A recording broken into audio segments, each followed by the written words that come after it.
గోదావరి నది ప్రత్యక్షంగా పలికి మాట్లాడింది. ఎవరైనా భద్రాచలం బయలుదేరితే పాపికొండలు అంటారు. పాపికొండలు కావు, మన దురదృష్టం అన్నీ అలా అయిపోయాయి. దాని పేరు పాపిడి కొండ. తల మధ్యలో ఇలా పాపట ఎలా తీస్తామో అలా గోదావరి ప్రవహించి వెళ్ళిపోతుంటే ఒడ్డున అమ్మవార్ల దేవాలయాలు ఉంటాయి. మీరు చూసి తీరాలి. ఎప్పుడైనా ఓ పడవ అద్దెకి తీసుకుని గోదావరిలో మీరు ఈ చివరి నుంచి ఆ చివరికి భద్రాచలం వెళ్ళాలి. ఎన్ని సెలవులు కావాలి, ఎంత డబ్బు కూడా పెట్టాలి, సిద్ధం కండి. కాబట్టి ఆ వెడుతున్నప్పుడు ఒక చమత్కారం ఉంటుంది. ఆ కొండలు మధ్యలో వస్తాయి గోదావరి నదికి. వస్తే గోదావరి ఇలా ఇలా విడుతుంది. దాన్ని పాపిడి కొండ అంటారు. ఒకప్పుడు నా చిన్నతనంలో చెప్పుకుంటుండగా కూడా నేను విన్నాను. మహాతల్లి చక్రవర్తుల రంగనాయకమ్మ గారని ఆవిడ ఒక గొప్ప పుస్తకాన్ని రాశారు. మీరు చదవాలి, చాలా గొప్ప పుస్తకం అది. అందులో కొన్ని విషయాలు ఉన్నాయి. గోదావరి లోపల పాపిడి కొండల దాకా పడవలో వెళ్ళేవారు భద్రాచలం వెళ్ళడానికి. అక్కడ అందరూ భయపడేవారు, పడవలు ఆగిపోయేవి. లోపల నుంచి సింహగర్జన వినపడేది. సింహగర్జన వినపడితే ఎవ్వరూ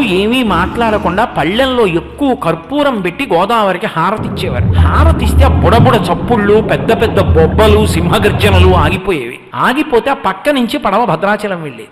ఏంటి ఎందుకు వస్తుంది ఇలా?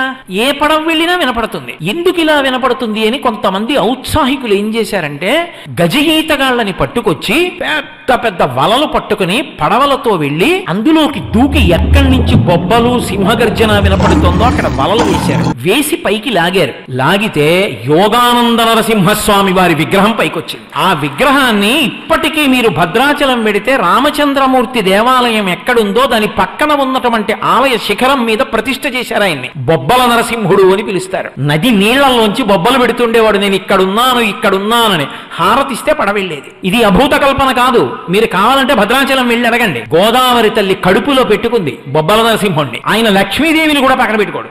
యోగానంద నరసింహుడు యోగంలో ఆనందం అనుభవిస్తూ ఉంటాడు. అందుకే అర్చనకి మరి సశక్తియుతుడైతే తప్ప కుదరదు. అందుకని లక్ష్మీదేవి ముద్ర ఉన్నటువంటి బంగారు మాడ ఉన్న హారాన్ని ఆయన మెళ్ళో వేసి అర్చన చేస్తారు. మీరు ఇప్పటికీ వెడితే చూడొచ్చు.